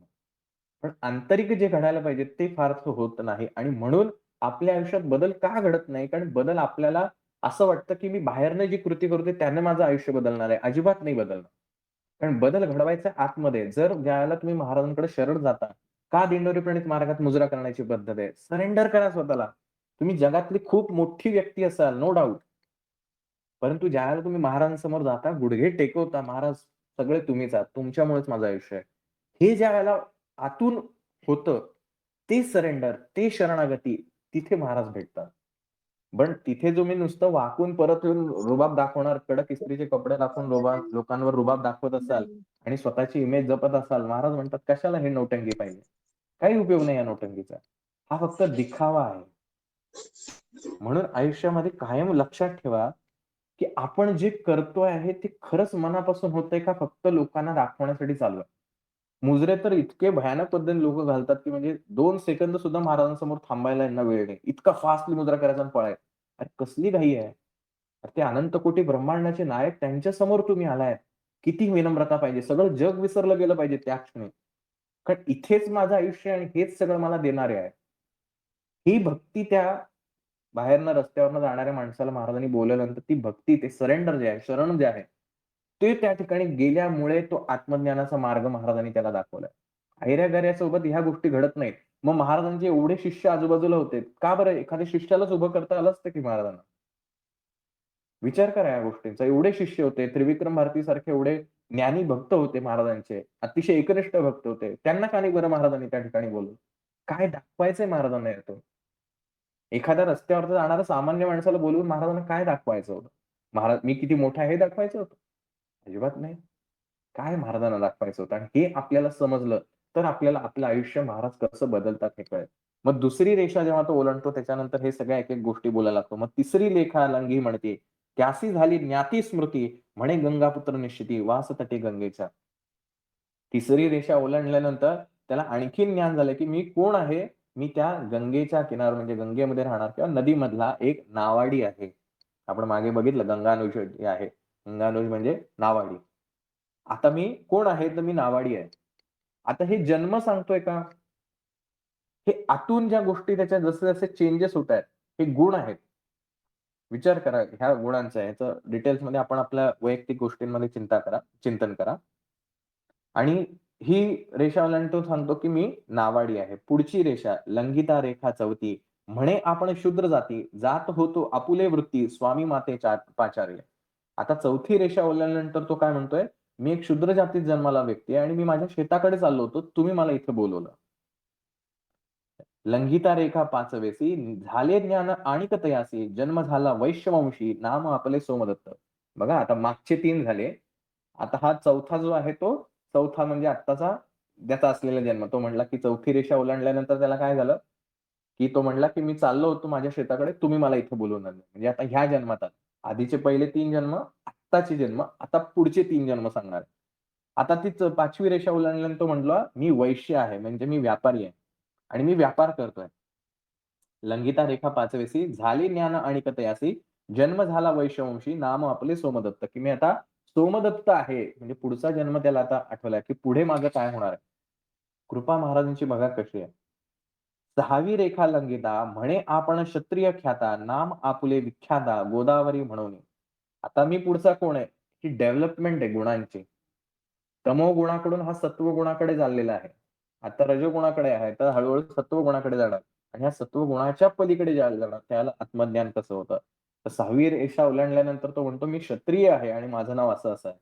7वी रेखा लंघिताक्षण, अग्रजाती विप्र आपण, वेदशास्त्रादी व्याकरण, अध्यापक नाम आपुले. कशी ग्रो होते माणसाची. की ती 7वी रेषा ओलांडल्यानंतर तो म्हणतो, की "मी तर वेदशास्त्र सगळ्यांचं ज्ञान असलेला मी ब्राह्मण आहे. सर्व ज्ञान मला प्राप्त झालेलं आहे." कुठल्या जन्मात? 3 जन्मानंतर.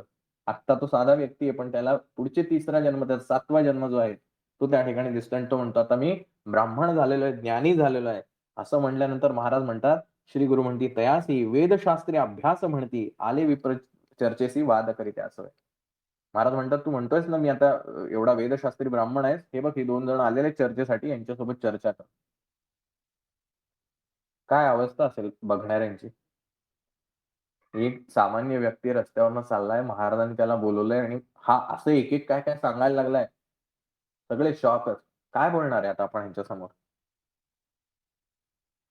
पुढचं वाक्य फार महत्वाचं आहे.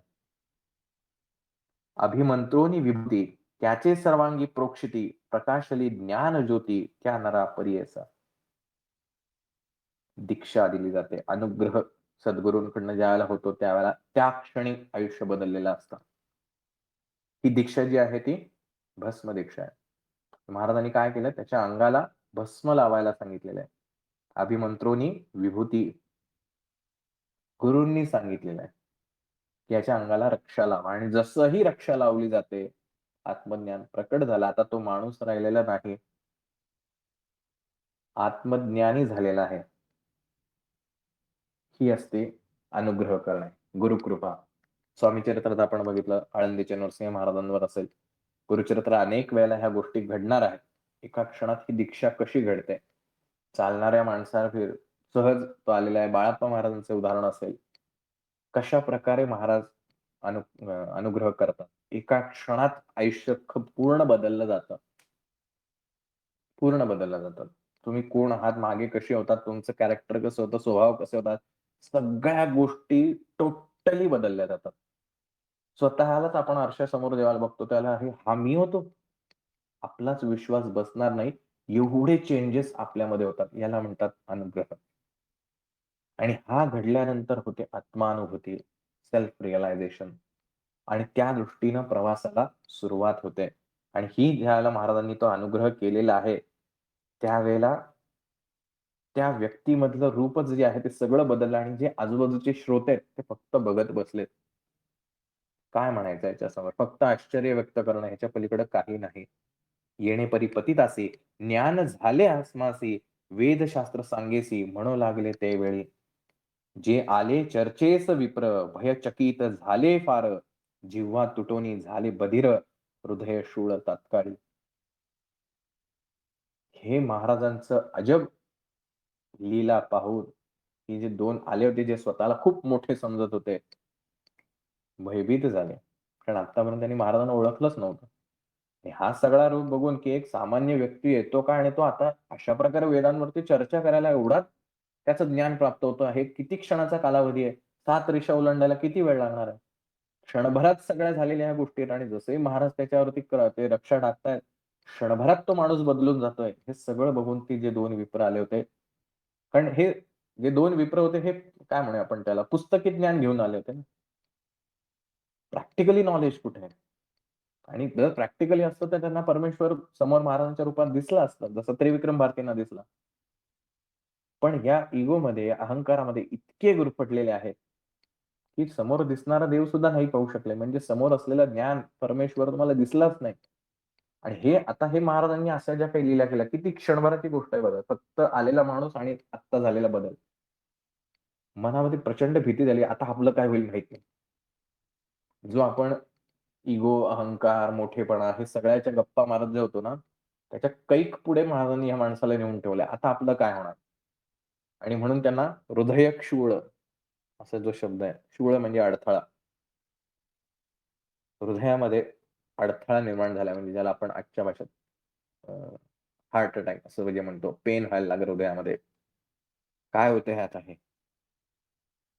जिव्हा तुटोनी झाले बधीर. म्हणजे आता बोलायला शब्दच उरलेले नाहीत. बधीर झाले. काय बोलू आता? आणि विप्र थरथरा कापती, श्री गुरुचरणी लोळती, आमची आता काय गती, जगज्योती स्वामिया, श्री गुरुद्रोही झालो जाण, धिक्कारिले ब्राह्मण, तू अवतार गौरी रमण, क्षमा करणे स्वामिया. आणि हे सगळं बघितल्यानंतर आता भयभीत झाले. आता आपलं काय होतंय माहीत नाही. पुढे आपल्याला काय मिळणार आहे, शिक्षा मिळणार आहे, पुढचा जन्म कसा मिळणार आहे. आता सगळीच त्यांची पारावर बसलेली आहे, वाचा जी आहे. आणि म्हणून ते महाराजांना आता शरण येऊन त्यांची स्तुती गायला लागलेत.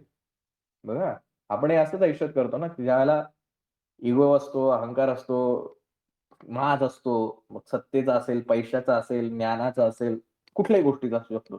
त्यावेळेला आपण आपल्याच तोऱ्यात असतो. आपल्याला काही घेणं-देणं नसतं, की आपण कसं वागलं पाहिजे ह्याचा सुद्धा आपण विचार करत नाही. आपण आपल्या पद्धतीने जगण्याचा प्रयत्न करतो. पण ज्यावेळेला आयुष्यामध्ये गडबड व्हायला लागते, महाराज ज्याला दाखवतात, गर्वहरण करायला घेतात, त्याला आपण जरा जागेवरती येतो आणि जागेवर "महाराज वाचवा मला, महाराज वाचवा, वाचवा. चूक झाली, चूक झाली. एवढ्या दिवस चुकलो होतो." आपल्याला वाटतं महाराज माफ करतील नाही का? आपण कसंही वागावं आणि महाराजांनी क्षमा करावी. महाराजांचं एवढंच काम आहे ना, दुसरं काय महाराजांचं काम? हं. अशा गैरसमजामध्ये आपण असतो, की सगळ्या मी चुका केल्या असतील ना, महाराज पोटाशी घेतील, महाराज कुठे जाणार? आपल्याला असं वाटतं आणि हे 2 विप्र जे आहेत, ते सुद्धा महाराजांना शरण जाऊन क्षमाच मागतायत, की महाराज आमच्याकडनं चूक झाली, आम्हाला क्षमा करा. क्षमा करणे स्वामिया. वेष्टोनिया मायापाशी झालो आपण महातामसी, नोळखो तुझ्या स्वरूपासे क्षमा करणे स्वामिया. की आम्ही ह्या अज्ञानामध्ये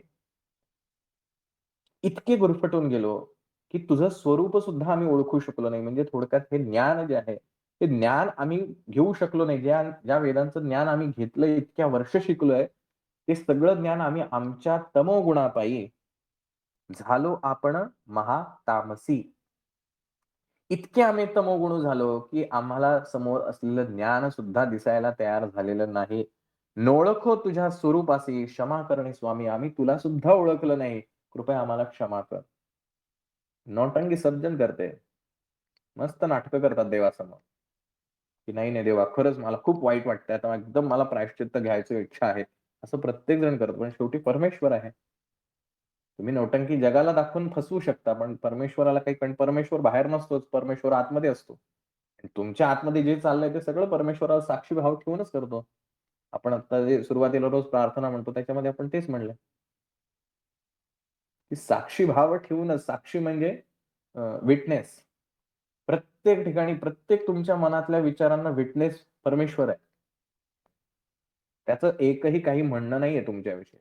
तुम्ही जे करताय ते फक्त शांतपणे साक्षी भावाने नजर ठेवून आहे. त्यामुळे किती खोटं बोलावं, किती नौटंकी करावी, काही उपयोग नाही. तुम्ही जगाला फसवू शकता, परमेश्वराला नाही करत.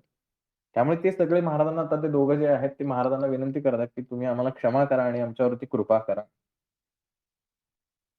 एखादे समय लिहिलेसी, पर्वत करसी तृणासरसी, पर्वत भासी कोपेसी, भस्म होय निर्धारी. की तुमचं वर्णन आता काय म्हणजे तर तोंडात खडीसाखरच पडलेली आहे. की तुम्ही एका साध्या छोट्याशा गवताला एका क्षणात लगेच पर्वत करून टाकाल. तुम्ही जर नुसतं एखाद्या पर्वताकडे पाहिलं तर पर्वताचा स्फोट होऊन जाईल. एवढं तुमचं सामर्थ्य आहे. तूची सृष्टी स्थापिसी, तूचे सर्वांचे पोषण करसी, तूची करता प्रलयासी, त्रिमूर्ती जगद्गुरू. असं सगळं छान-छान वर्णन करतात, की सगळं तुम्हीच आहात, सगळं तुम्हीच आहात. तुम्ही काय नाही करू शकत महाराज, पण तेवढं आम्हाला माफ करायचं बघा. भगवान सबका पहले भला कर मगर नंबर मेरा पहला दे. आपली इच्छा अशीच असते. सगळ्यांचं भलं होऊ दे, पण पहिला माझा नंबर लावू दे. देवाला काही कळत नाही या गोष्टी. किती स्वार्थ आहे. दाखवायचं की नाही, नाही देवा सगळ्यांचं भलं कर बरं का, पण पहिलं माझं कर. कारण माझं झाल्यावर मी तुला सोडून जाणार. मला काय घेणं-देणं आहे बाकीच्यांचं होतंय का नाही. देव असायला म्हणतो, की सगळ्यात शेवटी नंबर तर तुझाच लावलाय. काहीच काळजी करू नको. पहिलाच लावलाय, फक्त शेवटून लावलाय. आपल्याला वाटतं आपण देवाला फसवायचा प्रयत्न करतोय. देव फसत नसतो. देव तुमच्यापेक्षा शेरात सव्वा शेर आहे. असं ते सगळे दोघं विप्र जे आहेत ते महाराज इतकं वर्णन करतात म्हणजे त्याच्यावर जवळपास 10-12 ओव्या आहेत. आपण जरूर तो अध्याय वाचावा. परंतु आता महाराजांचे रिप्लाय काय बघा. महाराज चिल आहेत. काही टेन्शन घ्यायचं नाही. श्री गुरु ऐसे विप्र विनविती, श्री गुरु त्यासी निरोप देती, तुम्ही शोभविला भारती त्रिविक्रम महामुनी. महाराजांनी काय रिप्लाय दिलाय? तुम्ही शोभविला भारती आपुले त्रिविक्रम महामुनी, की तुम्ही ह्या त्रिविक्रम भारतीला चॅलेंज करून त्याचा त्याचा आत्मा दुखावला तुम्ही. काही कारण नव्हतं. तो आपला सांगत होता तुम्हाला, परंतु तुमचा इगो हर्ट झाला. तुम्ही म्हणला, की ह्याला राग आला म्हणून त्यांनी तुमच्याकडे घेऊन आला, असं तुम्हीच म्हणलेलं आहात. आणिक केले बहुत दोषी, निंदिले सर्व विप्रांसी, पावाल जन्म ब्रह्म राक्षसी, आपली जोडी भोगावी. आत्तापर्यंत तुम्हाला मी ज्ञानी आहे असं म्हणून तुम्ही तुमच्यापेक्षा कमी असलेल्या कितीतरी ब्राह्मणांची निंदा केलेली आहे. काही तुम्हाला येत नाही. माझ्या एवढं बघा ज्ञान आहे की नाही. असं अगणित लोकांना तुम्ही म्हणलेलं आहे. म्हणजे फक्त एक त्रिविक्रम भारतीला बोलला एवढंच तुमचं पाप नाही. तुम्ही त्या नाण्याच्या अहंकारामध्ये कितीतरी लोकांचे आत्मे दुखावलेले आहेत. त्यांना हीन दाखवून. ते किती कमी आहेत, त्यांची कशी पात्रता नाही हे हजार वेळा तुम्ही सांगून त्यांना हीन दाखवून तुम्ही खूप मोठी पापं केलीत आणि ह्या पापाप्रित्यर्थ तुम्ही ब्रह्मराक्षस योनीला प्राप्त व्हाल. आपुले आर्जव आपणासी भोगी जे पुण्य पापासी, निष्कृती न होय क्रियमाणासी, गती नाही परी. काय बोलावं ह्या वाक्यावर? आपुले आर्जव आपणापासी. आपण जे काही करून ठेवलेलं आहे, ते सगळं आपल्यापाशी आहे. याच्यामध्ये कोणीही शेअरिंगला येत नाही. तुझा जोडीदार जो ज्याच्यासोबत तू हे सगळं करत होतास, तो सुद्धा तुझ्यामध्ये शेअरिंगला येणार नाही. आपलं आपण केलंय, आपल्याला भोगावंच लागणार आहे. भोगीजे पुण्य पापासी. जे काही सत्कार्य केलं असेल किंवा जे काही दुष्कर्म केलं असेल, ते सगळं आपलं आपल्यालाच भोगावं लागतं. त्यामुळे दुसरा माझ्याशी भांडला म्हणून मी त्याच्याशी भांडायचं, काही प्रॉब्लेम नाही. त्याला त्याची शिक्षा मिळेल, तुम्हाला तुमची शिक्षा मिळेल. काही प्रॉब्लेम नाही. पण मला जर वाटतंय, नाही, नाही, मला नकोय ही शिक्षा. ओके, तो रागावलाय, मी सोडून दिलं, जर योग्य असेल तर. मी माफ केलं त्याला. कारण मला ह्याच्यात अडकायचं नाही. त्याला अडकायचं अडकू दे की त्याच्याशी काय प्रश्न आहे. पण आपण काय करतो, त्याने असं वागलं म्हणून मी असं वागलो. म्हणजे तू खड्ड्यात पड, मी पण तुझ्यासोबत खड्ड्यात पडतो. विषय सोपा आहे. आपुले अर्जव आपणापासी, भोगीचे पुण्य पापासी. जे तुम्ही करणार त्याच्यानुसार भोगायचं. काही परमेश्वर येत नाही मध्ये. आपण उगाच परमेश्वराला मध्यस्थी घेऊन स्वतःचं गोंजारणं चालू आहे, की मी जरी चुकलो तरी देव आहे ना मला माफ करायला. काही नाहीये. आपुले आर्जव आपणापासी, भोगीचे पुण्य पापासी, निष्कृती न होता क्रियमाणासी, गती नाही परी. आपल्याला असं वाटतं, मी जर मागे 100 पापं केली असतील, तर आता मी काय करतो 100 सत्कार्य करतो म्हणजे ते सगळं नील होईल. असं होत नाही. पापाचं फळ 100 वेळा पापाची फळं भोगावी लागणार, 100 वेळा सत्कार्याची फळं भोगायला लागणार. कारण आपण आपल्या हिशोबाने जातो. आपण जे शाळेमध्ये गणित सोडवतो ना, मायनस प्लस. ह्याच्यातनं एवढे वजा केले की मायनस, मायनस प्लस होतं. असं होत नाही देवाच्या नियमात. पाप केलं, पापाची फळं भोगायची. पुण्य केलं, पुण्याची फळं भोगायची. संपला विषय. कुठलंच गोष्ट जी एकमेकांना काटछाट त्याच्यातलं होत नाही, की 100 किंवा मी 80 पापं केली असतील, आता मी 100 पुण्य करतो म्हणजे माझ्याकडे 20 उरतील. असं होत नाही. 80 ची 80 भोगावीच लागतात आणि 100चं 100 फळ भोगावं लागतं. निष्कृती न होता क्रियमाणाचे. क्रियमाण म्हणजे जे आत्ता जे भोगायला लागणार. जे काही आपण करून ठेवलंय त्याचे रिझल्ट. बघा आता हे जे 2 विप्र आहेत, त्यांच्या आयुष्यात हे कर्म जे घडलंय, हे प्रारब्धामुळे घडलंय का? मागील जन्मामध्ये त्यांनी काही केलंय म्हणून घडलंय का? नाही. म्हणून क्रियमाण शब्द आहे, की त्यांनी जे काही ह्या मधल्या पिरियडमध्ये ज्या पद्धतीने वागलेले आहेत, त्याचे रिझल्ट त्यांना लगेच इथं भोगावे लागतात. दॅट इस कॉल्ड क्रियमाण. प्रारब्ध नाहीये, हे संचित नाहीये, मागच्या जन्मांचं नाहीये. या जन्मात केलेल्या कर्माचे फळ भोगताय. त्यामुळे ह्याची जी कॅल्क्युलेशन आहे ती अशी होत नाहीत. निष्कृती न होता क्रियमाणासी, गती नाही पर्यायचा. ह्याला ऑप्शन नाही, सोल्युशन नाही. आपण जेवढ्या लोकांना लहानपणापासून आत्तापर्यंतच्या वयापर्यंत कितीतरी लोकांना छळलं असेल कदाचित, कोणाला त्रास दिला असेल, कोणाकडचे पैसे हिरावून घेतले असतील, कोणाला पैसे रिटर्न दिले नसतील, तळतळाट लोकांचे घेतले असतील, मुद्दामून छळलं असेल, त्या सगळ्या गोष्टी आपल्याला इथेच फेडाव्या लागणार आहेत आणि त्याला गती नाही, सोल्युशन नाही. कारण हे 2 विप्र जे आहेत महाराजांना शरण येऊन तेच म्हणतात, "सोल्युशन द्या. गती द्या आम्हाला." नो गती. गती नाही पर्यायचा. आता सोल्युशन काही नाही. केलं ना, आता भोगायचं. जोपर्यंत कन्व्हिन्स करत होते महाराज, तोपर्यंत ऐकायला पाहिजे होतं. कितीतरी वेळा समजावून सांगण्याचा प्रयत्न करतो, पण नाही. आम्हाला आमचा अहंकार मोठा होता ना. महाराज सांगत होते, "हे हे करण्यासाठी तुमचा जन्म नाही." पण नाही ऐकलं. श्री गुरुवचन ऐकोनी लागती विप्र दोघे चरणी, करी उद्धारा भवारणवे म्हणून या विनवती. आता गुरुकृपा कशी होते बघा. हे सगळं ऐकलं महाराज काय सांगतायत, रूल सांगतायत, की बाबा कायदा नंबर हा, तुम्हाला असं-असं भोगावं लागेल. ह्याच्यात काहीही होणार नाही. कुठल्याही पळवाटा नाही. तुम्हाला कुठेही याच्यामध्ये एक्सक्यूज दिले जाणार नाहीत. पण ते बिचारे महाराजांना शरण येतायत, की महाराज ह्यातनं काहीतरी सोडवा आम्हाला. आमच्याकडनं चूक झाली, सगळं झालंय. आता गुरुचा रोल आला. आधी नियम सांगितले आणि आता गुरुचा नियम आला. श्री गुरुनाथ कृपामूर्ती.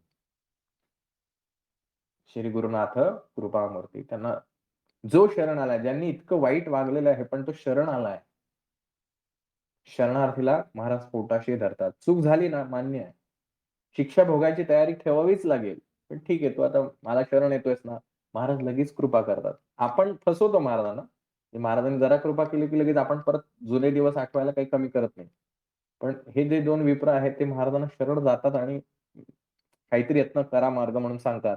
श्री गुरुनाथ कृपामूर्ती त्या विप्रांते निरोप देती. ब्रह्मराक्षस व्हाल प्रख्याती संवत्सर 12 पर्यंत. की ठीक आहे तुम्हाला आता हे उपरती झालीये, वाईट वाटतंय ह्या सगळ्या गोष्टींचं, तर 12 वर्ष तुम्हाला ब्रह्मराक्षस योनी प्राप्त करावी लागेल. जे आपण मागेही बघितलं ब्रह्मराक्षस कसा आहे. तसं हे 12 वर्ष भोगल्यानंतर अनुतप्त झाली या कारण शांतिरूप असाल जाण, जो का शुक नारायण प्रथम वाक्य म्हणत असा. की अनुतप्त झालाय. तुम्हाला आतमधून हे गिल्ट वाटतंय, की खरंच आपण चुकलोय.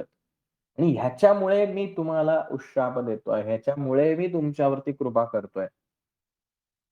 ही गोष्ट जाणीवपूर्वक लक्षात ठेवा. अनुतप्त झाली या कारण शांतिरूप असाल जाण. आतमधून जे तुम्हाला मी खरंच किती चुकलो आहे. आपल्याला माफी मागायला खूप लाज वाटते. पण महाराज म्हणतात हे अनुतप्त गिल्ट वाटणं जे आहे ना, हे जर आतून होत असेल, तर माझी कृपा आहे. दिखाऊपणा नकोय. आणि हे अनुतप्त झाल्यामुळे मी आता तुमच्यावरती कृपा करतो आहे आणि तुमचे पाप शुद्ध होता. ज्यावेळेला हे 12 वर्षाचं तुमचं पापाचं सगळं भोगून होईल, तुमचे पाप शुद्ध होता. द्विज येईल पर्यटता, पुढील वाक्य तुम्हा सांगता, उद्धार गती होईल. आणि एक यती त्या ठिकाणी येईल आणि तो तुमचा उद्धार करेल आणि तो तुम्हाला पुढचा मार्ग दाखवेल. हे यती म्हणजे स्वामी महाराज. पण असो. आणि पुढे सांगतात, "आता जावे गंगेसी, स्थान बर्वे बैसावयासी, म्हणून निरोपिती त्यासी गेले विप्र वेळी." कुठली गंगा आहे? संगम. ती नदी जी आहे. ती जा आता तुमचा झाला दी एंड झालेला आहे स्टोरीचा. मी तिथं जा आता, तिथे गेल्याने किमान तेवढं तरी शेवटचं जे ठिकाण आहे. कारण मृत्यूसमयी जी गोष्ट घडते ती तुम्हाला पुढच्या जन्मासाठी कारणीभूत ठरते. त्यामुळे तुम्ही त्या गंगेमध्ये जा. छानपैकी स्नान करा. तेवढंच काहीतरी पाप तुमचं धुतलं जाईल. आणि जसेही ते गावाबाहेर जातात, निघता ग्रामाबाहेरी हृदयशूल अपरंपारी जाता क्षण नदी तीरी विप्रपंचत्व पावले. दी एंड झाला. महाराजांची आज्ञा घेऊन ते निघाले नदीमध्ये स्नान करण्यासाठी. जसेही गावाच्या बाहेर आले, नदी तीरावरती हार्ट अटॅक. कार्डियक अरेस्ट माणूस मेला, संपलं. हृदयशूळ आजच्या भाषेत आपला हार्ट अटॅक. काय मिळालं एवढं सगळा अहंकार करून? विप्र पाठविले गंगेसी, मागे कथा वर्तली कैसी, नामधारक शिष्यासी, सिद्ध सांगे अवधारा. नमन करून श्री गुरुसी, विनवी पतित भक्तीसी, अज्ञान माया तिमिरासी, ज्योतिरूप सद्गुरु. विप्र होतो पूर्वी आपण, केवी झालो जातीहीन, सांगावे जी विस्तारून, त्रिकाळ ज्ञान अंतरसाक्ष. आता तो जो व्यक्ती आहे, ज्याला महाराजांनी त्या 7 रेषा ओलांडायला सांगितल्या, त्याला आता ज्ञान झालंय ना, कारण आता तो मोक्षासाठी धडपडणार आहे आणि साक्षात जगद्गुरु या ठिकाणी आहे. त्यामुळे तो महाराजांना विनंती करतो, की महाराज आता मला पुढचं ज्ञान द्या, की आता मी पुढे काय करायचं? विप्र होतो पूर्वी आपण, केवी झालो जातीहीन, सांगावी जी विस्तारण, त्रिकाळ ज्ञान अंतरसाक्षी. महाराजांना तो म्हणतो, मी आधी ब्राह्मण होतो.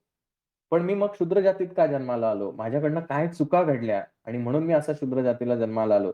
ते कृपा करून तुम्ही मला सांगा. कारण तुम्ही त्रिकाळ ज्ञानी आहात. त्रिकाळ म्हणजे भूतकाळ, भविष्यकाळ आणि वर्तमान काळ. ह्या तिन्ही गोष्टींचं ज्ञान असलेले कृपया करून तुम्ही मला हे वर्णन करा आणि मी असा का झालो? मी या शूद्र जातीत का जन्माला आलो? कारण त्याला आता ज्ञान झालंय म्हणून त्याला हे कळतंय.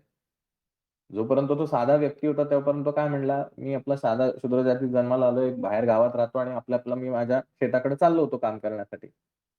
ज्ञान आल्यानंतर काय घडलं? तो महाराजांना विचारतो, की "मी आधी ब्राह्मण होतो. पण माझ्याकडनं असं काय घडलं, की मला पुन्हा हा जन्म घ्यावा लागला? ते कृपया करून सांगा." म्हणजे कुठलीही गोष्ट ही कॉन्स्टंट नाहीये. ही गोष्ट लक्षात ठेवा. आज तुम्ही जे आहात ते उद्या असालच याची गॅरंटी नाही. मग आज तुम्ही कसे आहात याच्यापेक्षा तुमच्याकडे आज नॉलेज नाहीये, उद्या नाही मिळणार असं अजिबात नाही होणार. आज तुमच्याकडे नॉलेज आहे, उद्या ते नसेलही. तुमचं कर्म ह्या सगळ्या गोष्टी ठरवणार आहेत. श्रीपाद चरित्रातले आपण अध्याय वाचा ते आपण लिंक टाकलेले आहेत YouTubeवरचे त्याच्या वाचा. प्रत्येक गोष्ट या आपला देह सुद्धा जी बॉडी आपण ज्याला आपण फार जपतोय ना, हा देह सुद्धा पूर्ण 7 वर्षानंतर पूर्ण चेंज झालेला असतो आतून बाहेर. हे आज जे आपण आहोत पुढच्या 7 वर्षानंतर तसे नसतो. बॉडी पूर्ण चेंज झालेली असते. पेशी सगळ्या गोष्टी चेंज झालेल्या असतात. आपल्या शरीरातलं रक्त, ते रक्त पण चेंज होत राहतं. नवीन रक्त तयार होतं त्या ठिकाणी. पूर्वीच्या गोष्टी जातात. कुठलीच गोष्ट या ठिकाणी स्टेबल नाहीये. अनित्य आहे सगळं. एक कॉन्स्टंट काय आहे? परमेश्वर. ज्या देहाचे आपण जपतोय बघा, आपला हा देह ज्यावेळेला आपण जन्माला आलो लहानपणी छोटंसं बाळ म्हणून, तोच आहे आपण. आत्ता पण आपण तोच आहोत. असं नाहीये की आपण काही वेगळे झालोत. आणि ज्याला वृद्धापकाळ येणार आहे, त्यावेळेला सुद्धा आपलाच देह असणार आहे. परंतु जर 3 फोटो आपल्या समोर ठेवले, तर आपण काय म्हणू, हे छोटं बाळ होतं, हा तरुण आहे आणि हा म्हातारा व्यक्ती आहे. एकच व्यक्ती आहे. म्हणजे माझं नाव सागर आहे, तर छोटेपणी सागरच होता. तरुण वयात पण सागरच आहे आणि वृद्धापकाळात तर सागरच राहणार आहे. पण 3 वेगवेगळ्या गोष्टी आहेत. त्यामुळे शरीर हे सतत बदलणारं आहे. मन हे तर 100 वेळा बदलत असतं. प्रत्येक क्षणाक्षणाला बदलत असतं. आत्ता आपल्याला एक वाटतं, पुढच्या क्षणाला वेगळंच वाटलेलं असतं. त्यामुळे मन हे सुद्धा सतत बदलणार आहे. बुद्धी तरी कुठे कॉन्स्टंट आहे. आपण म्हणतो की ह्याची बुद्धी फिरली म्हणून. कुठलीच गोष्ट कॉन्स्टंट नाहीये. मग कॉन्स्टंट आहे आणि त्याच्यावर सगळा खेळ असतो. सो कॉन्स्टंट जे आहे, तो परमेश्वर आहे आणि त्या परमेश्वराच्या जवळ जाणं, त्या परमेश्वरामध्ये जाणं म्हणजे अध्यात्म आहे. आणि हे जर आपल्याला गुरुचरित्र कळलं आणि आपण जर ते करू शकलो, संपलं आपलं लाईफचा गोल अचीव्ह झाला म्हणून समजा. जन्मांतरी आपण देख, पाप केले महादोष, की विरोधिले विनायक, नृसिंह सरस्वती सांग पा. माझ्याकडनं असं काय घडलं, कुठलं पाप घडलं, ते मला इन डिटेल ऐकायचं आहे. ऐसे वचन ऐकोनी सांगते श्री गुरु प्रकाशनी, म्हणून सांगती सिद्धमुनी नामधारक शिष्यासे. आता महाराज ते सांगणार की कशामुळे तुझ्या आयुष्यात या गोष्टी घडल्या आणि तो 28वा अध्याय पुन्हा एकदा आपल्या आयुष्याचा आरसा दाखवणार आहे. आपल्याला जे वाटतं मी असा का आहे? या सगळ्या गोष्टींची उत्तर मिळणार. आपल्या आयुष्यात ह्या गोष्टी का घडतात? या गोष्टींची उत्तर उद्याच्या अध्यायात मिळणार आहे. पण हा 27वा अध्याय जर आपल्याला कळला आणि आपल्याला आपला आरसा दिसला असेल, की आपण कुठे-कुठे चुकतोय, कशा पद्धतीने आपण स्वतःच्याच पायावरती कुऱ्हाड मारून घेतोय, तर आपल्याला पुढचे अध्याय समजतील. अदरवाईज फक्त ऐकायचं म्हणून आपण जर ऐकणार असू, तर असं तर आत्तापर्यंत किती वेळा आपण गुरुचरित्र वाचले, अनेक ग्रंथ वाचलेले असतील, कितीतरी वेळा वाचतोय. पण आपलं लाईफ चेंजच होत नाही. आपण त्या चमत्कारांना प्रमाण मानून त्याच्या अकॉर्डिंगली आपलं लाईफ चेंज करायचं पाहतोय. पण चमत्कार हे आपल्यातली भक्ती वाढवण्यासाठी आहे. चमत्काराच्या मागे धावून अंधश्रद्धा वाढवण्यासाठी नाही आहेत. हे पुन्हा-पुन्हा समजून घ्या. महाराज अंधश्रद्धा वाढवण्यासाठी नाही आलेले आहेत. महाराज तुम्हाला आत्मानुभूती देण्यासाठी आले. तुमचा उद्धार म्हणजे सगळ्यांचाच आपला उद्धार करण्यासाठी या पृथ्वीवरती आले. प्रत्येकाचा उद्धार. मग तो सजीव आहे का निर्जीव आहे या गोष्टींमध्ये काही फरक पडत नाही. प्रत्येक गोष्टींचा कुठलाही प्राणी असो, पक्षी असो, प्रत्येकाचा उद्धार करण्यासाठी महाराज अवतरित झालेत. महाराज असंच काहीतरी वर बसून कंटाळा आला, चला इथं पृथ्वीवरती जाऊया, असं म्हणून नाही आलेले. का अवतरित झालेत महाराज?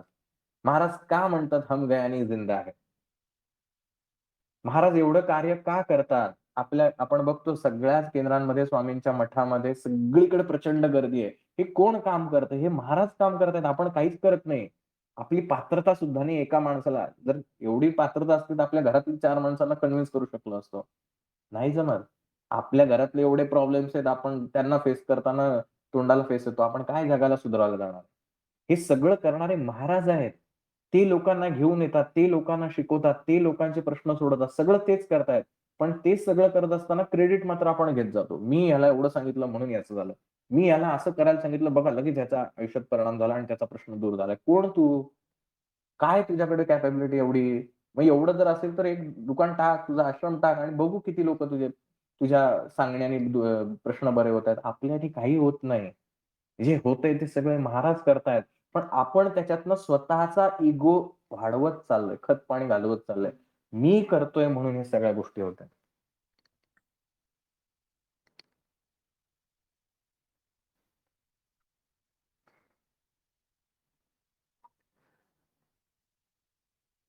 गुरुर्ब्रह्मा, गुरुर्विष्णू, गुरुदेवो महेश्वरा, गुरुरेव परब्रह्म तस्मै श्री गुरवे नमः.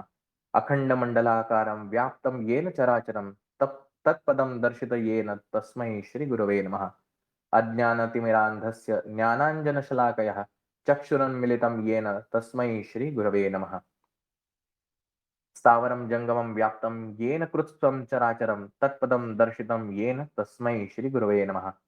चिद्रूपेण परिव्याप्तं त्रैलोक्यं सचराचरं तत्पदं दर्शितं येन तस्मै श्रीगुरवे नमः. सर्वश्रुती शिरोरत्न समुद्भासितमूर्तये वेदान्ताम्बुजसूर्याय तस्मै श्रीगुरवे नमः. चैतन्य शाश्वतः शान्तो व्योमातीतो निरञ्जनः बिंदुनाद कलातीत तस्मै श्री गुरुवे नमः. ज्ञानशक्ती समारूढ तवमाला विभूषित भुक्तिमुक्ती प्रदाता च तस्मै श्री गुरुवे नमः. अनेक जन्म संप्राप्त कर्मेंध धन विदाहिने आत्मज्ञान आत्माग्निनंदानेन तस्मै श्री गुरुवे नमः. शोषणं भवसिन्धोश्च पापणं सारसम्पदः यस्य पादोदकं सम्यक् तस्मै श्री गुरुवे नमः. न गुरोधिकं तत्त्वं न गुरोरधिकं तपः तत्त्वज्ञान परं नास्ति तस्मै श्री गुरुवे नमः. मन्नाथ श्री जगन्नाथो मद्गुरु श्री जगद्गुरु मदात्मा सर्वभूतानां तस्मै श्री गुरुवे नमः. गुरो गुरुरादेरनादिश्च गुरुपरमदैवतं गुरोः परतरं नास्ति तस्मै श्री गुरुवे नमः. ब्रह्मानन्दं परमसुखदं केवलं ज्ञानमूर्तिं द्वन्द्वातीतं गगनसदृशं तत्त्वमस्यादिलक्ष्यम् एकं नित्यं विमलमचलं सर्वधि साक्षीभूतं भावातीतं त्रिगुणरहितं सद्गुरुं तं नमामि. अशा प्रकारे आजचा 26 आणि 27 अध्याय या ठिकाणी पूर्ण झाला. इति श्री गुरुचरित्रामृते परमकथा कल्पतरु श्री नरसिंह सरस्वती आख्याने सिद्धनामधारक संवादे मदोन्मत्त विप्रशासक अनंतपतिदोद्धारणं नाम सप्तविंशोऽध्यायः. अवधूत चिंतन श्री गुरुदेव.